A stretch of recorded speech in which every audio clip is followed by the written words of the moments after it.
Thank you. And set me as host, please.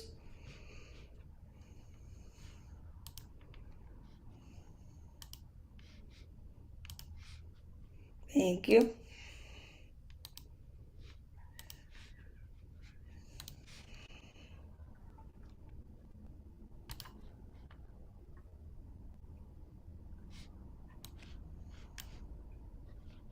All right, let me.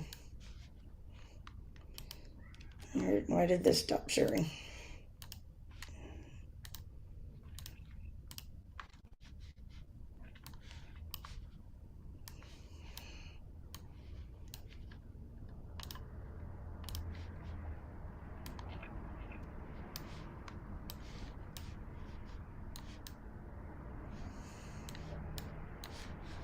Um,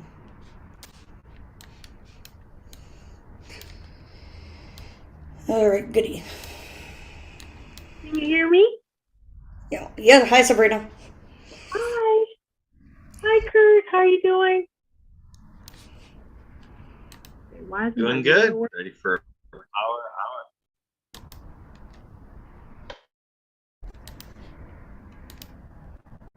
There we go. Here we go. All right, everybody.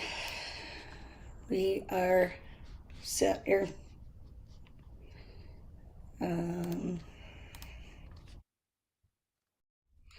Okay, so hey everybody, welcome back to another episode of the World of Ability. I am Emily, one of your hosts today, along with Kurt Ruskiff, and we are blessed to have one of our former people who've been on here before, Sabrina, who's coming back on to join us, as well as Patty Ernest. So I'll pass over to you, Kurt. All right. So, Emily, what is the World of Ability all about? Disability advocacy and disability advocacy and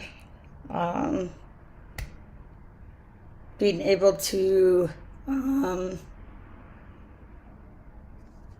what's the right word?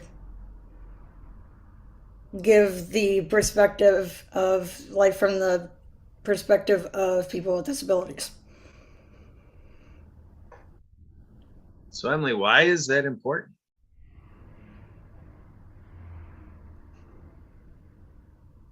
Because it's about everybody, no matter if you have a disability or not. There we go. So, Emily, you're part of a group that you help with planning and so forth. What do you got going on?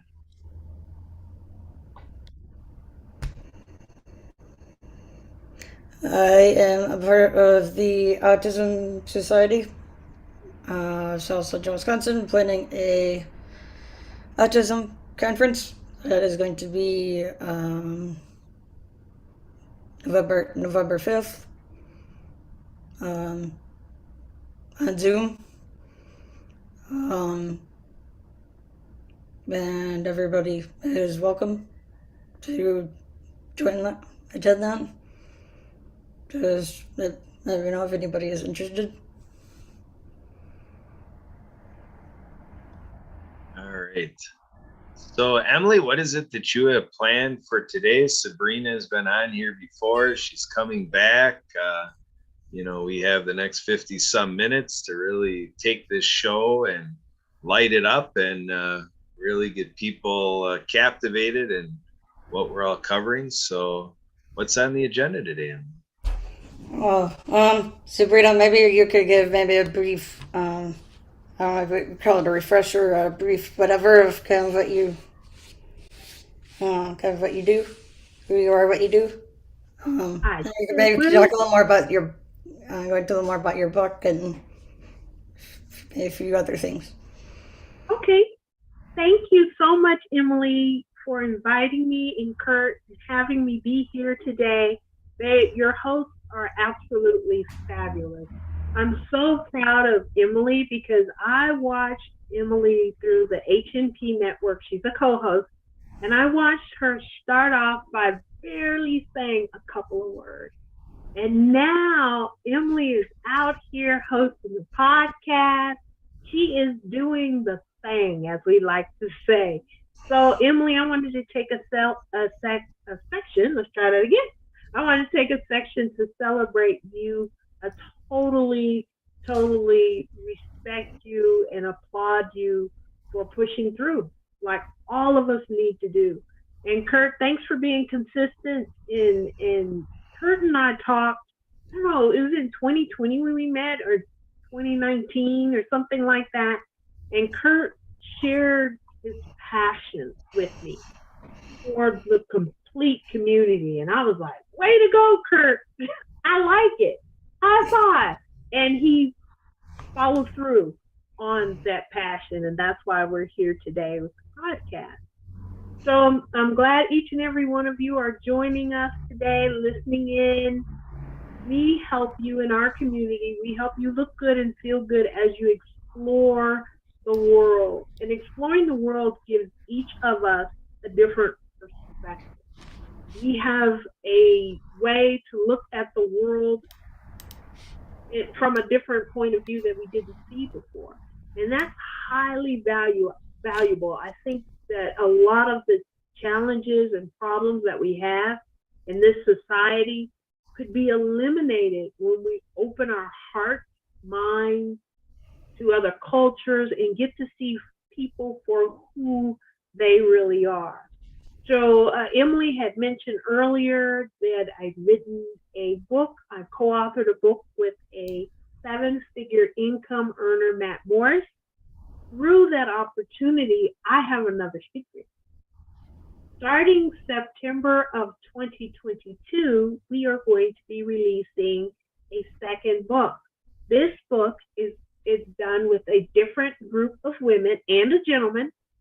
For those of you who are business owners, or you are thinking about going into business, this next book called Worth the Risk is definitely for each of you. We talk from the standpoint of what do you do when you lose $1 million in a business? I mean, some of us can't even imagine generating that type of income.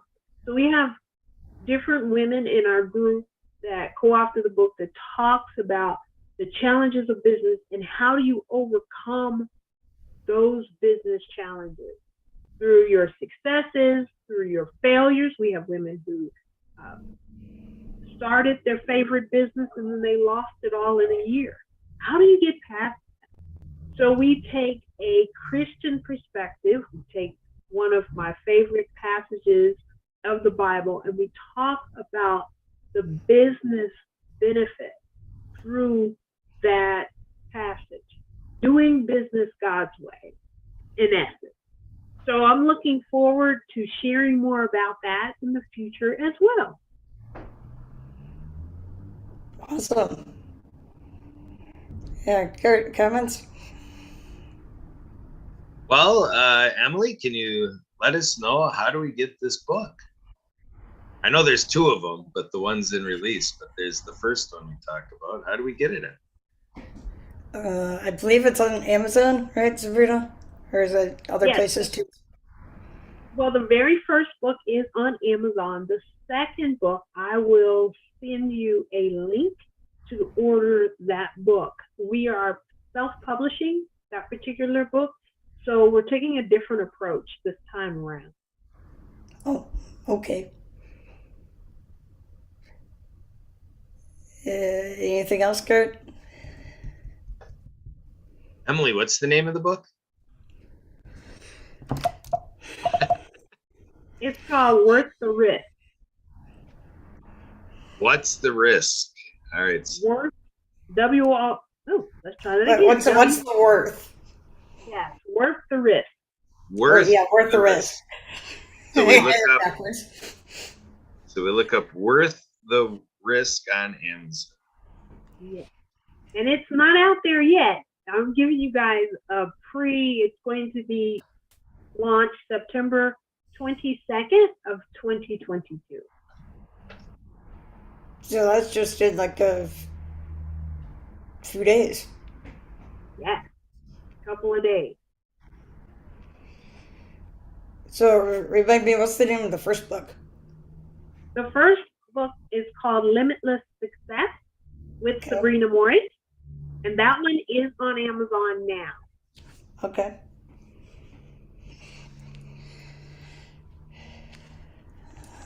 So, yeah, Kurt's putting both titles here in the chat. But Kurt, do you have anything while I add one thing here? Well, Emily, I'm hoping you can help us take a tour of this work that you're bringing forward through having Sabrina on here. Limitless Success being the first book, Worth the Risk being the second one that's on release right now. And so, Emily, Sabrina's been on with you in past podcasts. Can you share with our audience a little bit more in terms of how you've come to know Sabrina, what you like about Sabrina, how you're trusting her, the old know, like, and trust, and, just kind of, I can kind of tell you're always eager to invite her back on our shows. Why is that? What is it about Sabrina? Emily? Yeah, well, among other people. But I met, Kurt and I met Sabrina, I believe, through the Happy Neighborhood Project. And also, Sabrina's been on Zach Clayton's Pact podcast several different times as well. So I was in on a few of those. So I'm kind of over. Was it in 2020 that I met you, or was it in 2021? I can't remember. Yeah, I think it was 2021. It might have been closer to the beginning of the year. Kind of blurry. I sort of lean towards that too. But I guess kind of between sort of getting to her through H&P and then with being on Zach's podcast and then being on a few of our other shows, it's been a good time. So, yeah. Right, Sabrina? Like, it's been good to get to know you along with everybody else in H&P and other places. Yes, that's exactly how we met, through H&P. And Emily is always either on Zach's podcast, she's working behind the scenes, getting us all organized, making sure we show up on camera, anything we need in the chat. She actually goes through and put little notes for us in the chat so that we can keep track of where we are in the podcast. And that's very helpful. I know the audience doesn't see that aspect of it, but Emily's on it. She's always, isn't she, Kurt? You have a great assistant. You did good. Absolutely. It was a little bit of dumb luck. I actually met this lady by the name of Anna Maria Bliven first. And so Emily Gollmer was kind of the bonus package that came along with that introduction. So, all right, Emily. So what we're going to do here right now, folks, is I'm all about just getting right to it and showing what we're talking about. I think there we go. Somehow that was grayed out a little bit, but this is the Amazon page showing you this fabulous book here, and it gives a little bit of a chance to look inside. Look at this here, Limitless Success. Looks like a book that you just want to have in your hand and tear open, or go ahead and get it on the Kindle version. So I was going to say it's in Kindle and paperback and so there, and then Amazon. So you have a few different ways to see it. all right, so Emily, what's the backstory about this? Limitless Success. Emily, why would Sabrina write a book about that? What's the inspiration? Uh, Sabrina, you might need to sort of refresh my Yeah, memory a little bit, but no, that's um, fine, Emily. Kurt is setting you up, and we're going to help it. We're going to answer this question together. So, my mother was an amazing woman. She was an entrepreneur. She was the kind of woman that put that whole myth of single women raising men to a lie. I mean, that's crazy. So when my mother transitioned to be with the Lord, she left such an impact on each of our lives. All of her pallbearers were actually her sons. She birthed one of them, but all of the others were just like her children. And if you were to tap one of those guys on the shoulder and say, that's not your mother there, I would stand back because an explosion was going to happen. So all of us would always joke and say, you know what, mother, you are going to be with us forever, even though you may not physically be on the earth. And she would say, oh, she called us all baby. She said, oh, baby, I'm going to live as long as I can so I can get even with my children. And that was the running joke. So I remember, and I told that story because the portion of the book was written as a tribute to her memory and her wisdom. She would always help each and every one of us through her wisdom out of some of the most devastating things that we experience in our lives.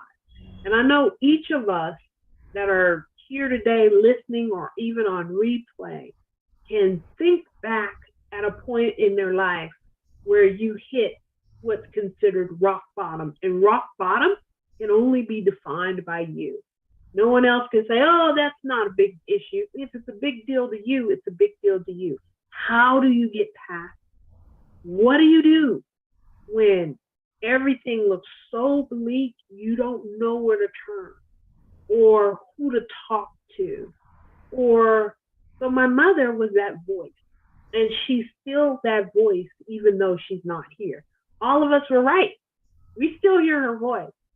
So, for example, one of my brothers said that he was without divulging too much of the story, he was doing something that my mother would not appreciate and would not be, proud of him for doing as a young man. And so he was telling us this story, and this was after my mother had transitioned. And we all looked at him like, really? Because he's really sharing this challenging decision that he made, which my mother would not appreciate or like. And he proceeded to say that he had this dream, and my mother said, baby, you need to not do that anymore and shift, make a better decision. And he said he woke straight up in the bed and he was like, oh my God. And we were all like, oh my gosh, what are you going to do? And he's like, I'm going to stop doing the thing that's destructive in my life and change and make a different decision. That's the kind of impact my mother had on everybody she talked to, touched. And sometimes we didn't want to hear what she had to say, but we knew that she would not always be here with us. And so she would say, I know that I'm in your business. She'd tell all her children that no matter how old you got, you were still her baby. And that includes all of her extra children. She had more sons than daughters, though. So she would establish that. She said, I already know I'm in your business.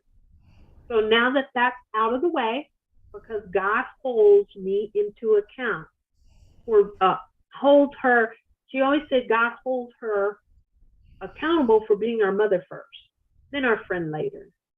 And so she said, I am your parent. So, and then she would go into what we wanted to hear or not. And out of respect for our mother, we would listen to her wisdom. And we are, now that she's not on this earth, we are so thankful that we listened to her wisdom, because we may not have needed it of what we believed at that time, but we definitely use it now, even though she's not here. So limitless success deals with your lowest moment in life and how to get past that. I was on another podcast, or I was listening to another podcast, and they were talking about how suicide is so rampant today, or how the people, so many people are contemplating that. What do you do when you're being nagged, pulled in a direction which you, in your gut, in your heart, in your essence? I don't say gut because gut contains poop, and that doesn't sound good. But in your essence of who you are, knowing that suicide is not the best option. I had one of my mother's daughters, a sister from another mother. Her father committed suicide. And when I look at the impact and destruction that was left behind in her life, it's just not worth it. It's kind of like you have to continue living for those who love you. Do it for them. Because I even though her dad has been has transitioned many, many years, it still impacts her. And that's one thing I think that she and my mother would have those private conversations about. My mother is so unique. She didn't share business across each of the siblings because she was our confidant. We were having a conversation. We wanted to know about that conversation. My mother would always say, well, talk to your brother, talk to your sister if you want to know. If they want you to know, they'll tell you. So, long story shorter, my mother always said that she was going to train us up in the way that we should go. And that's based on what God wants for her. So she would always tell us when we're at our if we don't know, talk to God about it. The one who sent Jesus, talk to him about it. Get an answer for him and be expectant of that answer. So that's just a little preview as to the portion of the book that was written by myself. There's a lot of other author stories one gentleman was ran over literally by a car and had to learn how to walk and move again. One gentleman, I call him cousin because we both have the same last name. He read through the book and he was like, oh my gosh. He said, I thought my challenges were bad. I didn't know people went through so much. And I reminded him that each of us have our own unique challenges to us. And so what's harder for one person may not be as complicated to the other, or vice versa. The point is to get past your challenges. What do you do when you fill in the blank? And some of us are there right now. We're facing some of our biggest challenges. One thing my mother would say is keep moving. She would say you can put your head, and when she says down, you know how when you're really working, you put your head down and you're getting the task. You're like, you put your head down, keep moving forward through your task. And when you look up, you'll eventually be where you want to be. Now, that's not putting your head down to having a pity party. Because my mother always hated that. She's like, there's no room for pity parties and self-pity. You do that, and she'd be like, she was like, nope, you don't have time for that. Think about what you need to accomplish. Start working on it. And another thing she would say, do something, even if it's the wrong thing. And for so long, I never understood that. I'm like, why would she say that? Even after she left. And so I asked her first cousin, that question. I said, Mother would always say, do anything, even if it's the wrong thing. Why would she say that? And she was, being that they were first cousins, she was like, okay, why are you struggling out of this? She's like, she said, she means do something so that even if it's wrong, you will learn from it, adjust, and go on. Don't just sit there and have a pity party, woe is me. That's one of those scenarios where you may need to look in the mirror at yourself if you're in that part. Don't knock your teeth out or anything. but grab your attention. Look in the mirror and talk to yourself. No, you are not. We are not having a pity party today.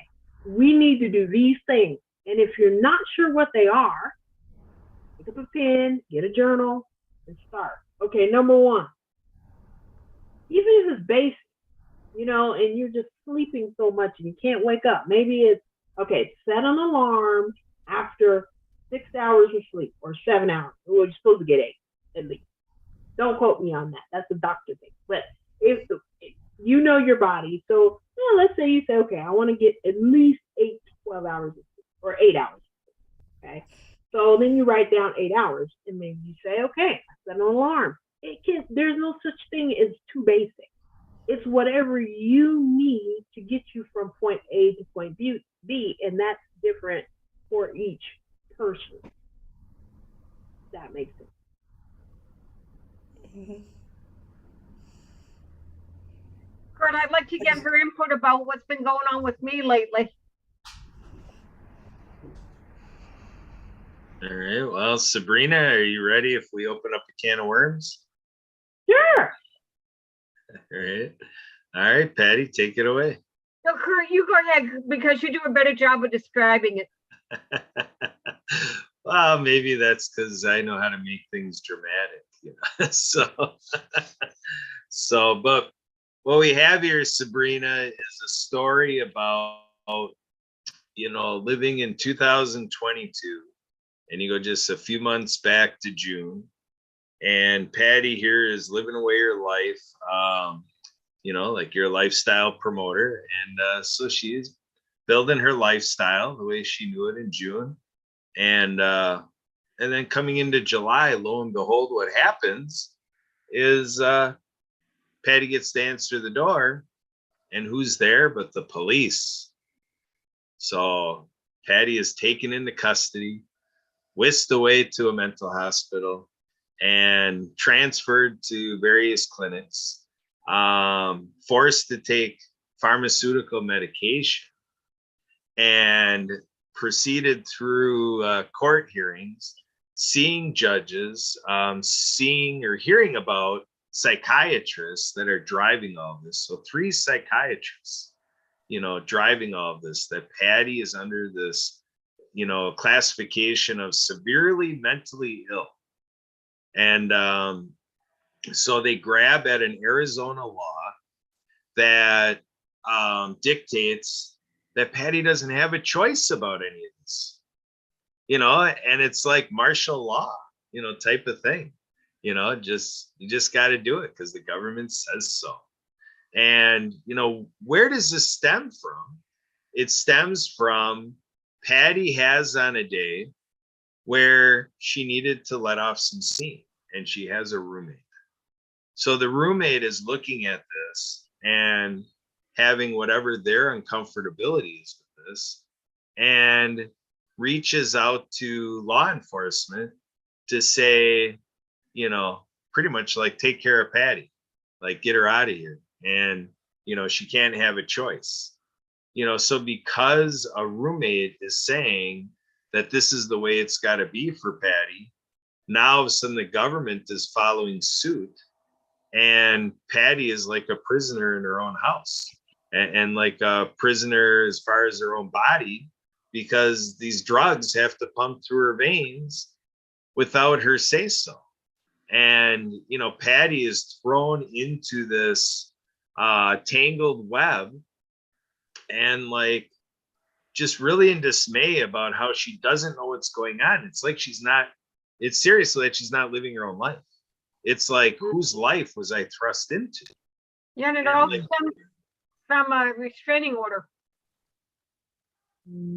Yeah, there's a restraining order, and so basically she has to go through the proceedings to agree that that she's going to abide by the no contact with the restraining order, and so on and so forth. So it's just a comedy of errors that is not funny, because I take it very seriously when when people are forced to do it. And I can appreciate the Arizona law, I'm not trying to say that there's a law in the books that doesn't have its place, but when you have this mismatch, this misfit type of activity going on by professionals, and that they're in cahoots with each other, that they're scandalous, that they're looking out for each other, and that it just gets to be all of these people with their jobs and all this empowerment and authority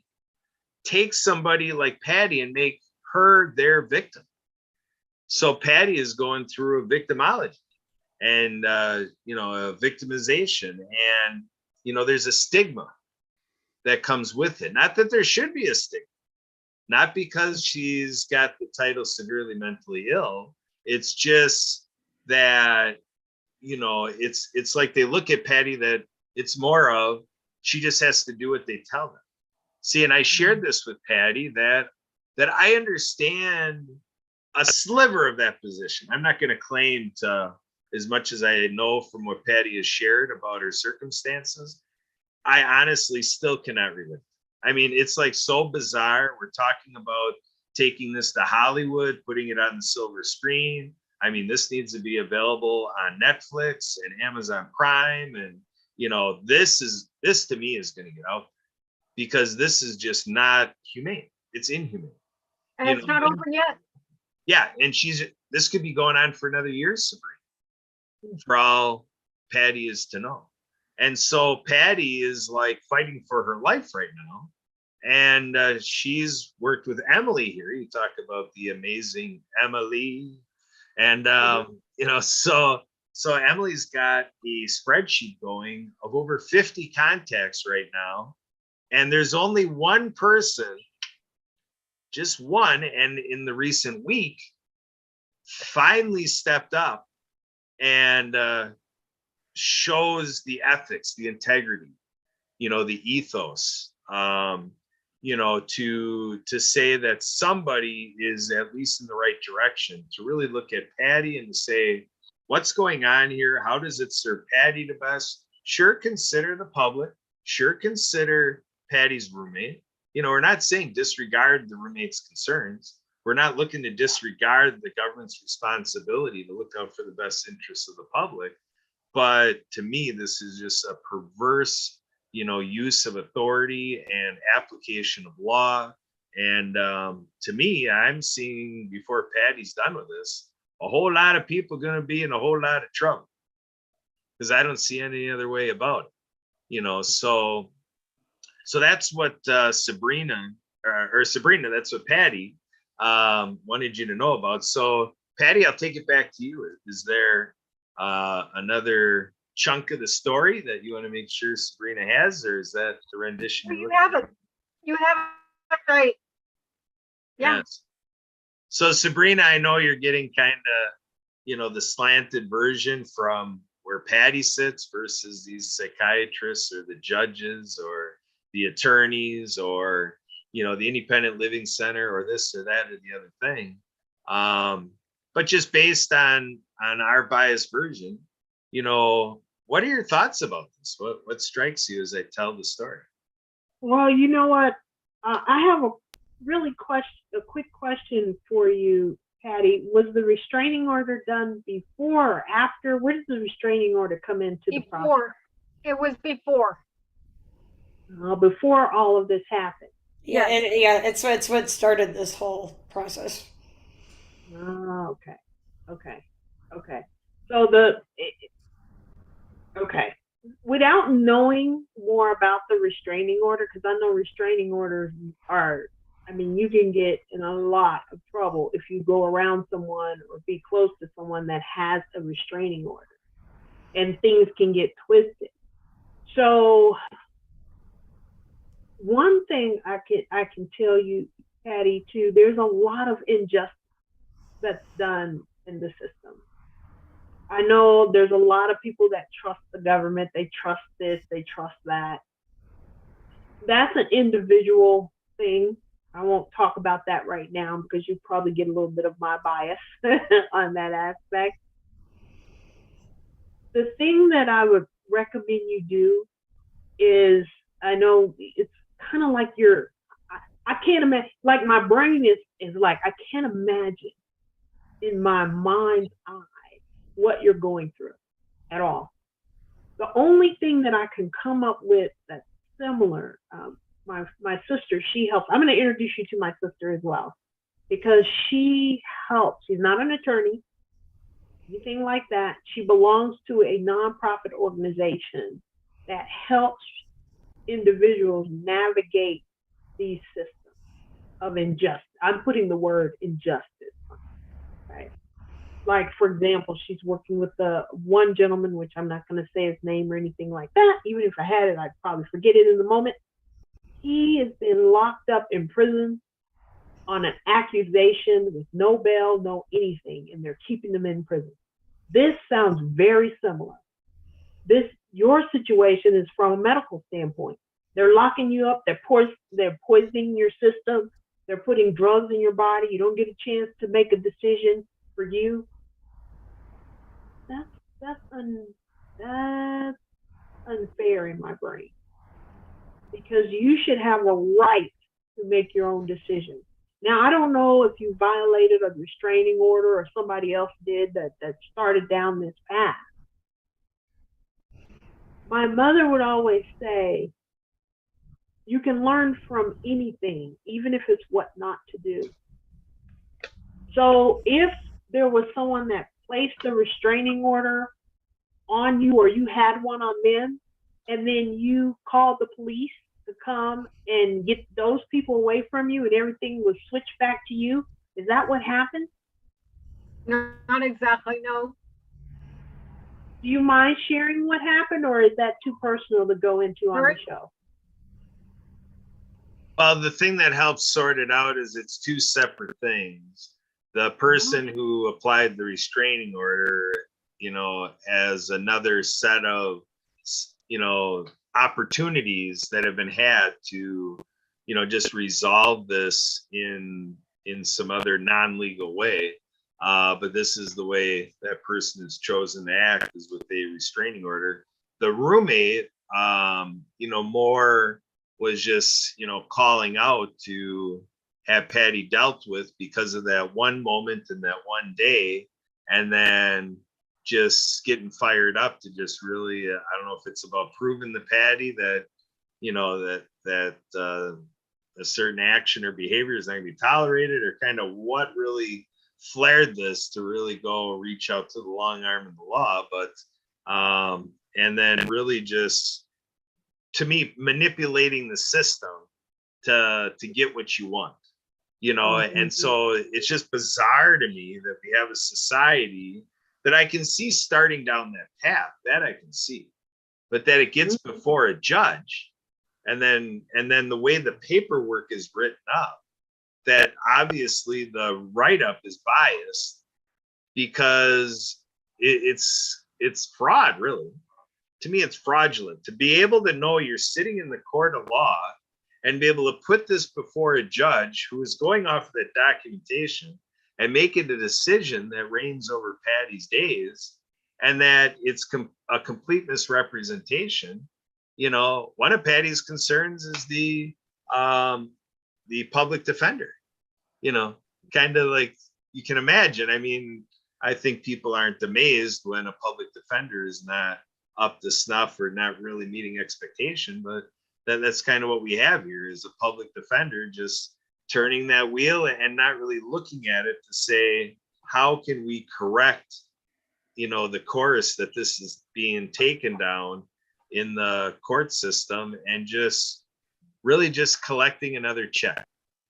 That's what bothers me. We are so much in love with money that we're willing to do this type of thing. It's like ransom. It's like, I don't know what all to call it. It's like, Patty is being used for dollar signs, and it's just really akin to where America just needs to take a better check-in. Like the hundreds of millions of us need to really check in.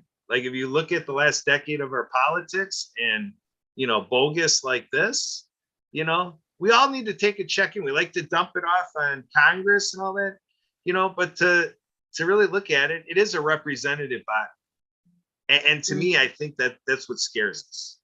It scares us that those individuals in Congress represent their culture in America. To me, if the hundreds of millions of us are really bothered by Congress, we got to get things really, developed a lot better in our backyard. You brought up a key point that I still can't understand this. My brother, he studied law a lot. Like, he's really good. He's one of those that have an open job offer at one of the top firms in the country. They just want him to go back to school. So this is what he told me. I was expressing just like you and Patty here. Like, I don't understand why the law would do this. I don't understand. It's not fair. You know what my brother said? Wisest thing he could say. He said, sister, the law doesn't give up fill in the blank about you. The law cares about who can argue the law the best. So you have a public defender. They're not in the game. I mean, you're right. They're probably just there like, oh, well, they probably are overloaded with caseloads. They probably didn't even know who Patty was until she walked up. I don't know. I could be wrong. So, or they did study and they did a really, really bad job, or they didn't care, or they didn't know how to argue the law the best. And that's what my brother always says. If you want to get a leg up on the law, choose someone that's going to argue the law better than the other person. Justice, what's that word? There is no justice in the law. And that's something that it took me years. There was so long, I couldn't even repeat that. This is a history of having to be told. If I had $1 for every time my brother told me that, we'd probably be able to give Patty $1 million for a good attorney. Okay? I could not understand that. And that's something that he told me. Sister, the law doesn't care about you. It cares about who can argue the law the best. Okay. First point. The second thing, and that's why I'm going to introduce you to my sister Reed, because she may, or her connections may know of a good attorney that can argue the law for you. Okay. Thank you. The second, yes, and I'm going to be going by to see her later today. And so I will mention you and I'll get your contact information from Emily. She's great at that. And then the second thing is that I heard another pod. Now I listen to some guys that they do like a rebel capitalist show. The other guy, I can't think of his name, Gregory Manarino. These guys talk about the exact same thing you hit on, Kurt, and that is, why isn't the public more up in arms about how the Congress people are supposed, and I'm going to put air quotes because they're there to really serve themselves. I'm not into politics. Never have been into politics. That's my brother's area. There's other people in my family to do that. And they always said, yes, stay away. Because I noticed that anytime anything is done, and I don't know if this is the right word, but there are donkeys there out here that I call asses, little donkeys. If they're done ass backwards, there's a high probability politics is in the play. This is what Sabrina has seen over her career. Crazy stuff happens, politics. Stupid stuff happens, politics. And they don't even care about what I call the war fallout, or the fallout from that. Given I don't have the full story of Patty's story, but the fact that they are pumping drugs in her body against her will, that is fallout. I don't think anybody should be forced to take pharmaceutical drugs that have those weird side effects. Do you know all the side effects of the drugs that they put into your body, Patty? No. Okay. First thing, number one, well, we're on 3. Number 1, the law doesn't care. Just who can argue. Number 2, politics is involved. It's stupid. Okay, that's my perspective. Number 3, I would find out what the side effects are for every single drug that they had you on. Okay? Because now there's a lot of drugs that have bad side effects, and they're required by law to say what those side effects are. But you as an individual should decide, is the if is the advantage worth the disadvantage? Sabrina, they gave me 10 pages of these medications each, about 10 pages to read of each one of these medications. Okay. Did you have the doctor point out or highlight, which is that's their job, they're supposed to be paid, to highlight what the side effects are for all 10 pages? Now, no, I don't have it. Okay, so I would go back to them and make them do that.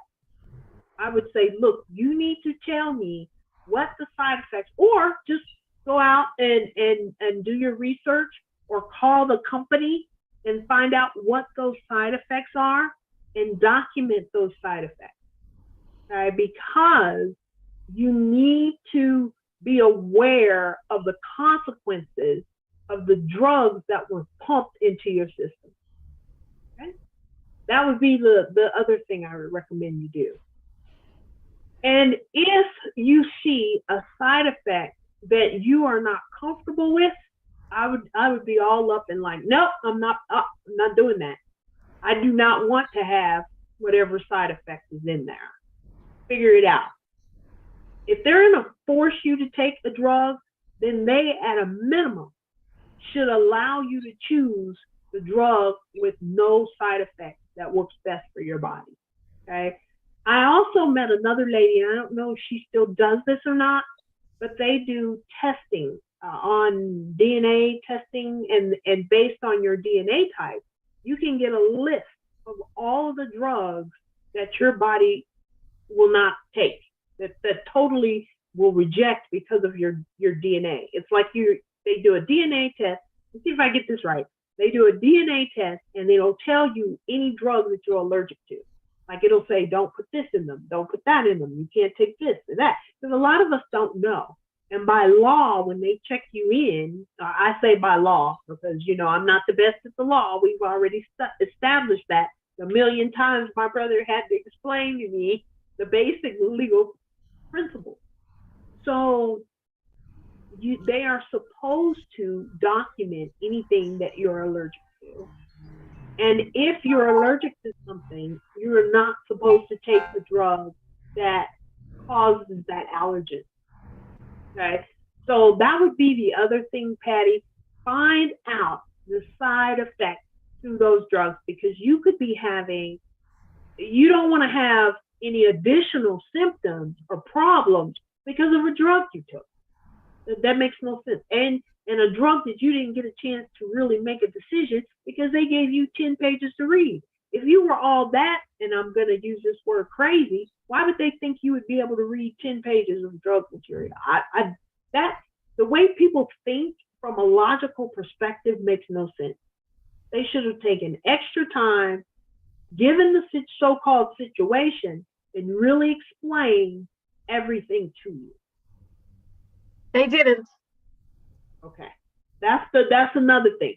And in my brain, and I could be wrong, because remember, guys, I don't understand the law like my brother does, but that, like, right there sounds like an opportunity to see who can argue the law in terms of how these drugs were applied to your system. Just saying. So I know, Patty, it almost feels like that your whole life, I'm sure it does. I mean, I can't imagine somebody reaching in and grabbing out my life just because in one moment of time you just were like, I can't take it anymore, and you just went there. And all of us do it. I'm sure every single one of us on this podcast and those that are listening have that moment, and we have a way of going, And so we should be able to do that in our own privacy without hurting anybody else. Just to let out some of the negative energy, just to yell it out, scream it out. And then once you get over the tantrum, I used to have one leader tell me, she was my director at one point. She was like, okay, you get an hour to have that, that moment. And then after that, you got to let it go, sit down, and say, okay, how are we going to fix it from that journaling perspective? Now, you're in a different situation. Do you still have any control or any say where you can go or what you can do? In terms of Your life. Like, do you have your freedom back, or are you still being hospitalized? Or no, I'm not being hospitalized at this point. I do have my freedom back to some extent, yes. okay. So then one thing I would definitely do is find out the side effects of the medication. Because you don't want, I don't know what they put in your body, but you don't want to have a side effect of a medication cause you to have some kind of relapse, or where they consider that they're going to take more of your freedoms away. So you need to really understand what those side effects are. And I keep beating this up because I have one of my aunts, her husband is dealing with a stroke side effect from a drug. And now she's got to deal with everything else because they made the decision to take a drug that has a side effect of stroke. I don't understand this. I don't understand how the pharmaceutical companies get away with that, but they do. Okay, whoever has the biggest pockets get to make the rules, right? So that's the first thing I would do, is find out, and then I would go and find a doctor who has your best interest at heart, so that if there was any side effects from a potential drug, there has to be some kind of way to flush that out of your system. The doctor is court ordered. Okay. Well, go and find your own doctor. That's going to be for your benefit. But the doctor, I don't know. I can't change the doctor. But you can get a second opinion. The court says you can't have a second opinion. No, I haven't read that into it. Okay. Yeah. What I'm saying is I would get another opinion.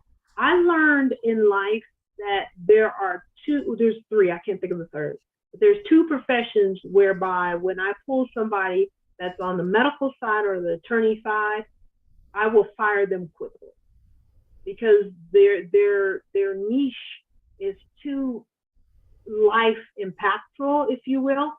So, for example, if I'm looking to hire an attorney and I don't think they can do the job, I will fire them very, very quick and move on to the next. The same is true with doctors. If I have a doctor and they're not showing me that they have my best interest at heart, now you have a court-ordered doctor, you're getting into legal stuff. We already know that's not my strength, okay? So I'm just sharing with you what I would do in that scenario. I would definitely figure out a way to get a second opinion. And if the doctors that you had did not go through, or will not, because if you go back and ask them, hey, I need you to go through the side effects of every drug that you put in my body, and they won't do it, you need to get another opinion so that when they pick up your meds, you can ask these questions. Okay, what are the side effects? Are they documented? Where is documentation for these? And then that way you can make an intelligent decision based on the information provided. Ask questions. My sister is, and I tell you this because my sister is fighting MS, okay, the one that I'm going to introduce you to. And she is so smart that she literally self-diagnosed. When we go to different appointments, it's very critical to ask the doctor questions. There are some cases where some doctors don't want to answer the questions, and that's where I will go with her and say, I do what I do, and the next thing I know, they're answering her questions. So the doctor's job is to answer your questions. If they don't answer your questions, that second opinion doctor needs to be fired, and you go find another doctor that's going to answer your questions. So does that make sense? You have to fight for you. And that's one thing I watch my sister do, and it's very sad, but it's very true. You know what's going on in your body better than anybody else around you. And you have to be able to articulate it, and that's not always easy, to explain to the doctor. And you have to find a doctor you can communicate well with, too. You have to find a doctor that's not going to just be like, and go on. I watched that when my dad suffered, I think he's transitioned now to be with the Lord, but my dad suffered about 6 documented strokes. And there was one scenario where I'm not telling you something, Patty, that I didn't do myself for my dad. So my dad had some military background in the medical industry. And so he was highly aware of the side effects for different drugs. So my dad made a decision that he did not want to take the medical or the pharmaceutical drugs because of the side effects. And the doctors in the hospital went like this at it. Rah! But they didn't know they were about to face me. So what I did is I said, okay, this is about a conversation. So we're going to have a meeting about this. And they didn't know that I used to work with VPs, vice presidents, CEOs, CIOs, and above. So to me, a medical doctor is like a peer, not even a peer to me, but a peer. When I say peer, P-E-E-R, I think that's how you spell peer. Spelling is not my strength. So he had the chief doctor. My dad was there in his bed, the chief doctor, my brother, brilliant with law. We talked about this.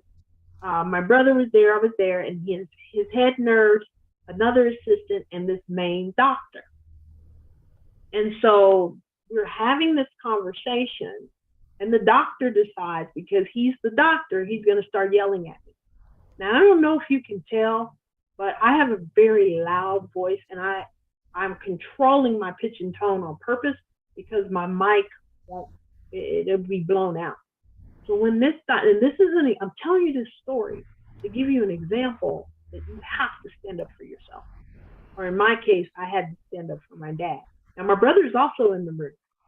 So this doctor is going to start yelling, like, yelling. And I'm like, well, wait, I'm looking around like, okay, I did not raise my pitch and tone. So what I did is I raised my pitch and tone to match him. Oh, we're going to take this point. And I wasn't even yelling. Like, I'm just talking normal. But I'm so loud that my normal sounds like a yell. So I said, oh, we're going to do this. I said, or we can act, and I brought it back down to the way I was talking, or we can act like professionals and have a professional conversation about my dad's choices. You choose. You have to remember that they work for you. And I told him, you work for him, not the other way around. I had to do that with my mother as well. I have many stories. I'm not a big fan. It's not that I'm not a big fan about doctors. There's good ones and there's bad ones. And when there's bad ones for you, and that's individual, you got to fire them and move on. I noticed that in the senior community, not all, but now we're talking about Sabrina's story. I don't want anybody writing me, telling me about no craziness, because I'm telling you about my experience. Everybody's experience is different. And it sounds like Patty's experience is a little similar. All right. So I'm talking about Sabrina's experience with her parents and my mother. So when I was in Seattle, because my mother would live with me half of the year where I wasn't half the year with my brother in Colorado. So she came out to Seattle, and we always had to watch her heart. So she had a heart issue.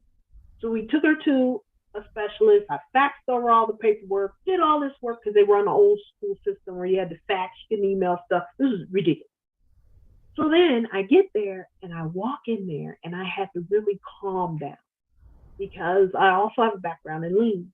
So when I walked in there, I see all these seniors just sitting in the room, lined up, just sitting there. I'm like, isn't there anybody helping them?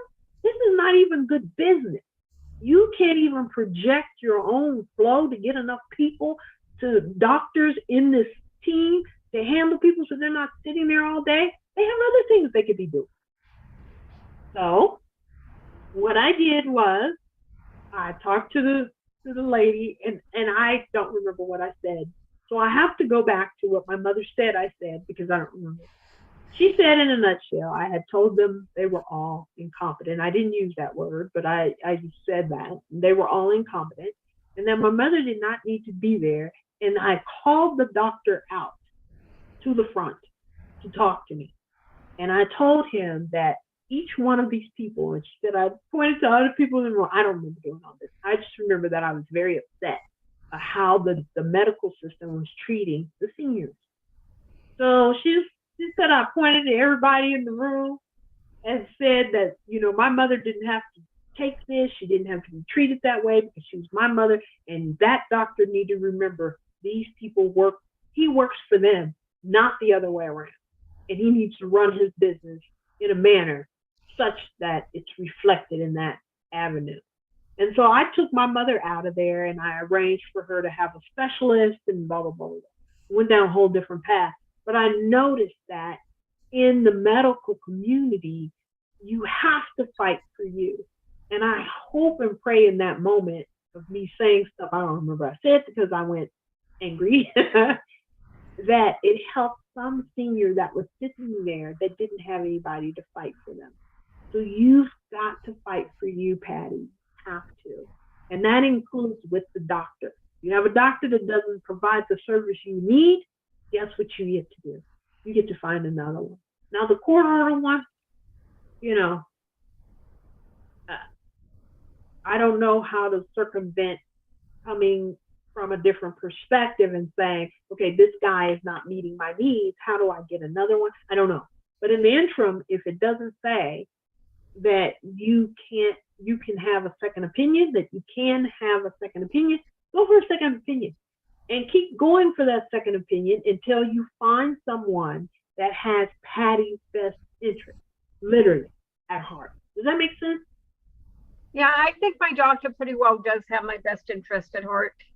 Okay, good. Good. So that he doesn't want me to go through this any more than I do. Good. And you know what? They don't even know. He does not know the reason that I was in the psych units. It's unspecified. He does not have a diagnosis on it.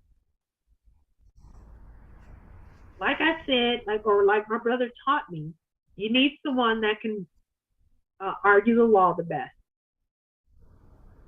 who can argue that point better than anybody else in the courtroom that day and in that. Yeah, well, that's easier said than done, too. Say that last part? That's easier said than done, too. Very much so. You have to go through people. You have to treat it like a job. I've been there. You have to go through so many attorneys. It's not even funny, Patty. I hate to tell you, but what you could do is pray and say, God, I need you to send me a really good attorney that can help me through this, and give me the wisdom that you would have to navigate the situation.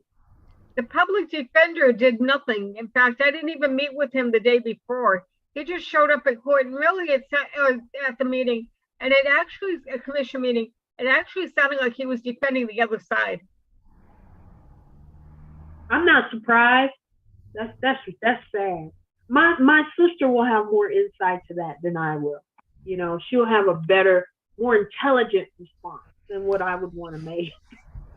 So I will make sure I introduce you to her. She, like I said earlier, she's fighting her own health battle. Well, but when she had, and that's the brilliant thing about her, she's still fighting, but yet she still finds time to help everyone. That's nice. My hero. Mm-hmm. She's my hero. She's my living hero. When they say, who's your hero? I always say my sister, because she's going through so much, but yet she still has fight and passion for everyone else. And I think that's the real meaning of love, for when God told us to love each other and love each other. I think that's what he meant by that. So hang in there, Patty. Hang in there. And if you have the doctor that you have that's for you, have him explain all of those side effects and make sure he has a thorough list of everything they put in you, because sometimes they don't give all the information to the doctors as well, the forwarding doctors. Some of your information can get left behind. You don't want that either. So, and it's sad they did all that with no diagnosis. So that's not good either. I agree with you. I like you. Well, I like you too. I just Thank don't you. I don't want anybody to have to go through unnecessary pain and trauma. That's a plan of the enemy, the devil. That's what he does. He likes to have people suffer more than what they need to or go through. People don't need to suffer. Sometimes we make, now I'm not saying in this scenario, Patty, only you can answer this, but sometimes we make decisions and then the enemy goes, aha, let me twist it this way and make this happen and that happen. I had one guy I was on a podcast with, or we were doing the book launch, and he shared his story.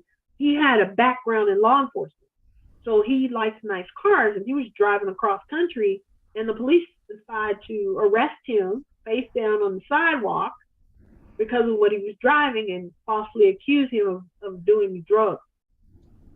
Now, this man had a background in law. He had a badge in another state. So he let this officer play it out so he can get this officer fired, which he did. I applauded him. I was like, oh, I got so excited when I heard the story. And then the officer went to another county to work. I'm like, somebody doing that never needs to be a police officer. So he made sure he got fired again. He had the connection. So that's what I mean. You have to you have to find an attorney that can argue the law, and you need to find a doctor who, and it sounds like you have, who's in your corner. Now you just have to have him go through all of the side effects with you so that you and he both can be aware of them and look out for them. And then ask him if there's anything that you can do to counteract anything that you don't like that's listed on those side effects. I don't know if it's your doctor will come up with something. If there's a side effect and it's like, well, is there anything I can do to build my body up against that side effect? Or is there anything I can do to counteract that possible side effect? And the doctor should have that information for you. Thank you. It'll get better. You know what, Kurt's right. You can, in your toughest moment, there's a victory on the other side. And if Kurt says there's a movie here, there's a movie here. And that's the victory on the other side. And I would advise you to get a private journal and start journaling about your experience while it's fresh in your brain. So you don't have to go back when someone says, hey, we want to make a movie about this. And you're like, oh yeah, but I don't remember all the details and what happened and how I was feeling. Well, journal it now. You need a clean, empty journal. And when you have that frustrating moment, or you're, and this is going to be emotional. I'm not going to make light of this, even though it sounds like it's coming out of my mouth that way. Journaling is very hard at times. It can be emotional. You may cry. You may need to go for a power walk to walk off some of the frustration you may feel again, because you're literally reliving those experiences. But you want to journal them down so that when movie time comes, you can go, here you go, read this. And then when they come back to you, they're asking more clarifying questions. Does that make sense, Patty? Well, Sabrina, I'm sitting here thinking you're talking about power walks. I'm considered disabled to begin with because I have a permanent injury to my right knee. I also have a bunion growing on my right foot. So my power walks aren't that easy to do. And so, but I'm considered disabled on top of all this. Okay. So ask your doctor that's in your corner, the one that you talked about earlier. Ask him what kind of exercise can you do to relieve stress. Okay. And you and he can be creative and come up with something together. I'm sure you guys can. So that whatever that is, you want to do that exercise to build your body up against the stresses of life. That's how I think of exercise. Exercise is the way to build me up so that when my body's going through that stressful time, it has a little edge for an advantage. Makes sense. Speaking of, I need to get more edge and advantage because I haven't been working out a lot, Patty. I'm just going to tell the truth. Shame the enemy. My body is like, really? Did you just tell her that? We could use some of that exercise too.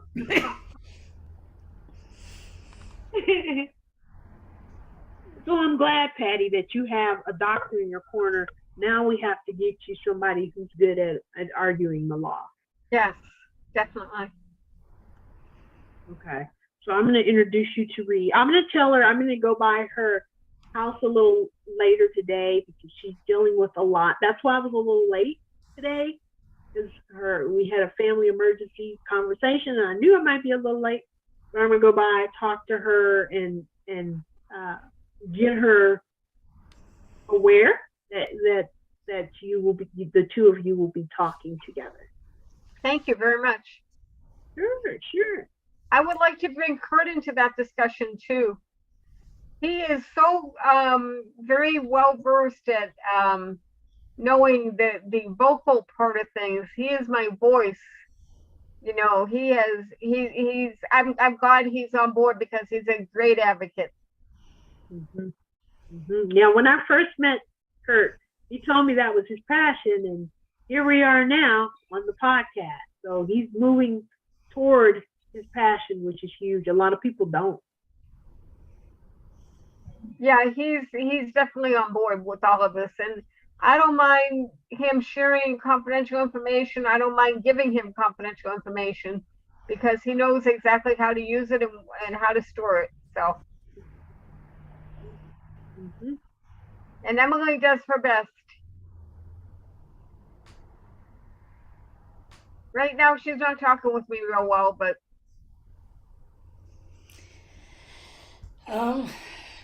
any last thoughts before we end this?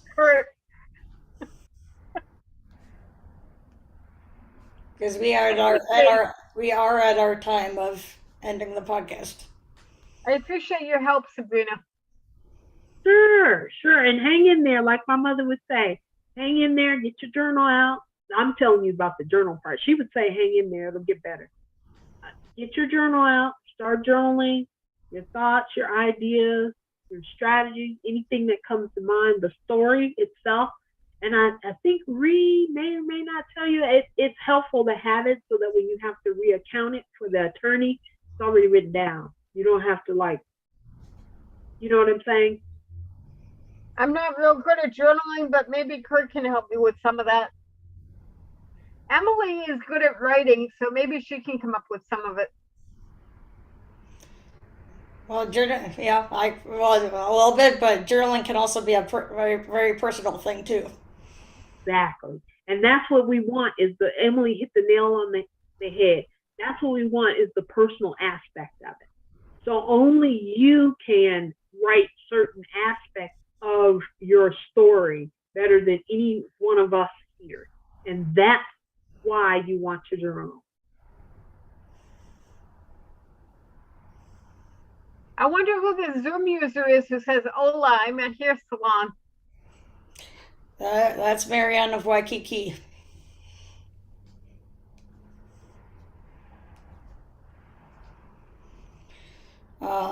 Who is sailing around Mexico right now.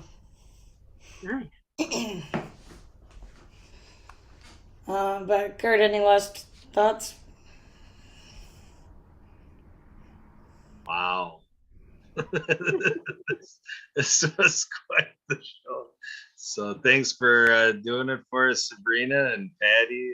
Thanks for sharing your story and really letting the world learn from the travesty that has become your life, at least for whatever temporary position it has for you, Patty. Hopefully it's very temporary, but we don't know. Other people are moving it forward. So Emily, take it away. Let's button it up and let's bid farewell to our audience. Thank everybody for thank you for Sabrina and Betty for coming on. Special thanks to Marcus Hart and Transforming Media. as well as Zach Clayton and the PAX channel and the Disability channel, for allowing us to have this on their platforms. And I would encourage everybody to go to all of our social media pages, and social media in general, and like, comment, post, share, so we can and help us get the word out about this podcast, to as many people as possible. And Kurt, do you have any last ending words? I always invite everybody, if they have anything that got drummed up from the hour of the program, you can call or text me at 262-372-1-SKI. That's 262-372-1754.